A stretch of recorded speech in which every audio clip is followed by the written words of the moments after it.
இது அப்பா ஐயோ இது அழுத்தம் வரும்போது வரும். அப்பா கைதான் தூக்கணும் சார். ஆமா.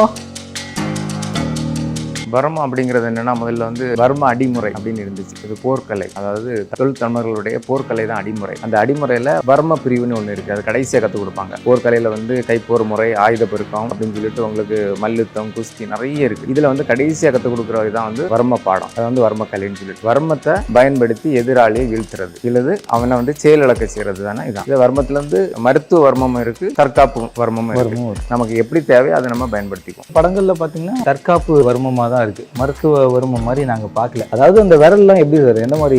அதுக்கு நம்ம முத்திரா மாதிரி வச்சிருப்போம். முத்திரா ஒன்று மொழி தான் மெயின், வந்து மொழி. இப்போ விரல்ல வந்து படத்துக்கு வேண்டி இப்படி எல்லாம் பண்ணாலுமே அது எல்லாருக்கும் கரெக்டா ஆகுமா? ஒவ்வொரு ஆளுடைய பாடி கண்டிஷன் மாறுபடும். என்னென்ன முத்திராஸ் இருக்கு? முத்திரா இந்த மாதிரி வைக்கிறது, அப்புறம் மொழி தான் மெயினா. என்ன பாருங்க, இந்த 2 மொழி வச்சு கொடுக்குறது, இந்த இதால் அடிக்கிறது, நம்ம கைக்கு வந்து பவர் ஏற்றி பண்றது. சாதாரணமா அடிக்கும் போதும் இதை மாத்துவோம், டக்குனு பவர் ஏற்றி அடிக்கும் பொழுது வந்து மொழி தான். இந்த மொழி தான் உங்களுக்கு எல்லாமே, இந்த மொழியை வச்சு அடிக்கிறது. இப்போ நட்சத்திர காலம் அப்படின்னு சொல்லி நிறைய இருக்கு. அங்க வந்து நீங்க சாதாரணமா இப்படி அடிச்சா உங்களுக்கு அடி வந்து அதுல வந்து வர்மம் கொள்ளாது அப்படின்னு சொல்லியாச்சுன்னா, வர்மம் வந்து பாயிண்ட் அப்படின்னா மாத்திர அளவு இருக்கு. இது சும்மா சொல்ல போயாச்சுன்னா இது ஒரு மாத்திர அளவுன்னு சொல்லலாம். கரெக்டா இதான்னு சொல்ல முடியாது, பட் கொஞ்சம் முன்ன பின்ன இருக்கும். ஒரு மாத்திர அளவு, இந்த அளவெல்லாம் போயாச்சுன்னா உங்களுக்கு டேஞ்சரான கண்டிஷன்ல போகும். இப்ப இந்த வர்ம புள்ளி இருக்கு. ஆமா, இதுதான் டேஞ்சர். நீங்களே இது டேஞ்சர், இதுவும் டேஞ்சர், இதுவும் டேஞ்சர். படுவர்மம் 12. இந்த படுவர்மத்தை வந்து என்னன்னு கேட்டாச்சுன்னா, இப்ப ஒரு ஆள் அடிக்கணும்னா நான் இதை தான் அடிப்பேன்னு சொல்லிட்டு அடிக்க முடியாது. ஆமா, நான் இப்ப சொல்லும் பொழுது உங்களுக்கு நான் இங்க தான் அடிப்பேன்னு தெரிஞ்சா நீங்க என்ன பண்ணிடுவீங்க? டக்குனு பிளாக் பண்ணுவீங்க, விலகிடுவீங்க. புரியுதா? ஒண்ணு. இப்ப டக்குனி அடிக்கிறது ஒண்ணு, இன்னொன்னு உங்களை பிடிச்சி வச்சு அடிச்சா நீங்க ஒன்னும் விலகெல்லாம் முடியாது. பிடிச்சி வச்சு அடிச்சதுதான். புரியுதா உங்களுக்கு? அதே மாதிரி நீங்க அடிக்கும் பொழுது உங்களை நான் வர்மம் செய்வேன். இப்ப நீங்க அடிக்க வரீங்கன்னா நான் பிளாக்லயே வர்மம் வந்துடும். இப்ப அடிக்க வரும்போது வரும்.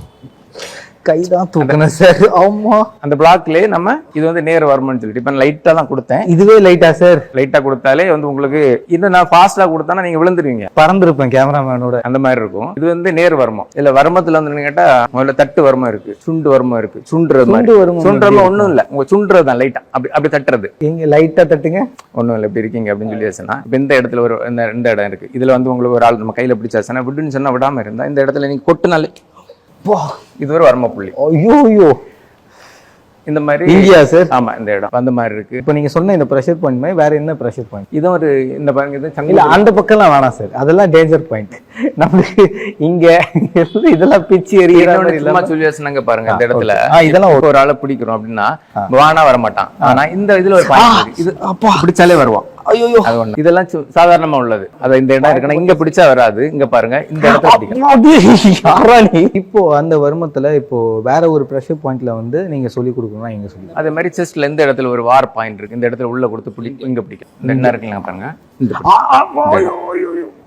India sir. ஆமா, இந்த இடம் உள்ள கொடுத்து இழுக்கிறது. அது நம்ம இழுத்து நான் விடையில, அது இழுத்து விட்டா இன்னும் தெரியும் உங்களுக்கு. என்னருங்க, இது உள்ள கமோட்டு காலத்துக்கு உள்ள கொடுத்துட்டு இந்த வாரம் இருக்கு இல்லையா, இது இதே மாதிரி ஒண்ணு நிறைய பாயிண்ட் இருக்கு. பட் இது நீங்க வச்சு தர மாட்டீங்க இல்லையா? இப்ப நீங்க வச்சு தர்றீங்க.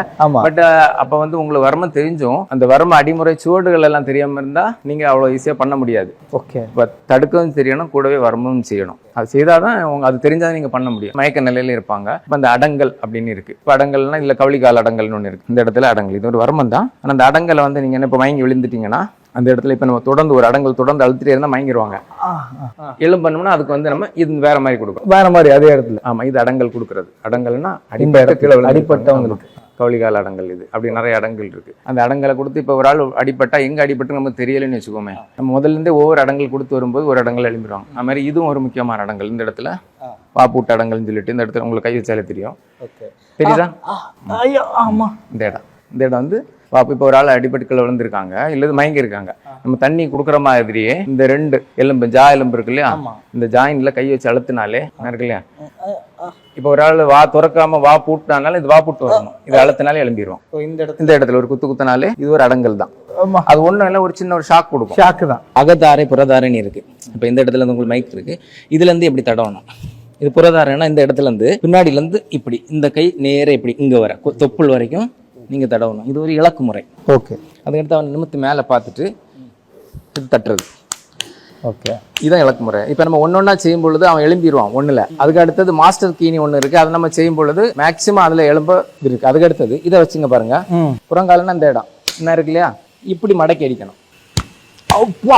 இப்படி தட்டினாலே உங்களுக்கு வந்து இது ஒரு எழுப்பக்கூடிய முறை, எழுப்பு முறை. அதுக்கு அடுத்தது நான் இங்கே ஒன்று சொன்னல, இது ஒன்று இது பண்ணுறோம். அதுலேயும் எலும்பு இருந்துச்சுன்னா இங்கே வந்து என்னன்னா ஜடைப்பிரலை வரம்புன்னு சொல்லிட்டு இந்த அடப்ப காலத்தில் நேர கீழே கொண்டு போகணும். போனால் இந்த இடத்துல ஒரு எலும்பு இருக்கு, எண்டு முடிகிற இடத்துல உள்ள தூக்கினா எலும்பிடுவான். இது வந்து இலக்கு முறை. இது இலக்குன பிறகு விடக்கூடாது. அதுக்கடுத்து நம்ம என்னன்னா இதில் அப்புறம் தடவு முறைன்னு இருக்கு. இந்த காலை போட்டு அவனை கொஞ்சம் திருக்கி இதுக்கு பேர் ஒடுக்க எடுத்து விட்டுருன்னு சொல்லுவாங்க. எழுதிட்டான், இப்போ வந்து கண்ணு முழிச்சாச்சு. முழிச்சோன்னா நம்ம தண்ணி கொடுக்கணும், சும்மா வாய்ப்பளந்து தண்ணி கொடுக்கணும்.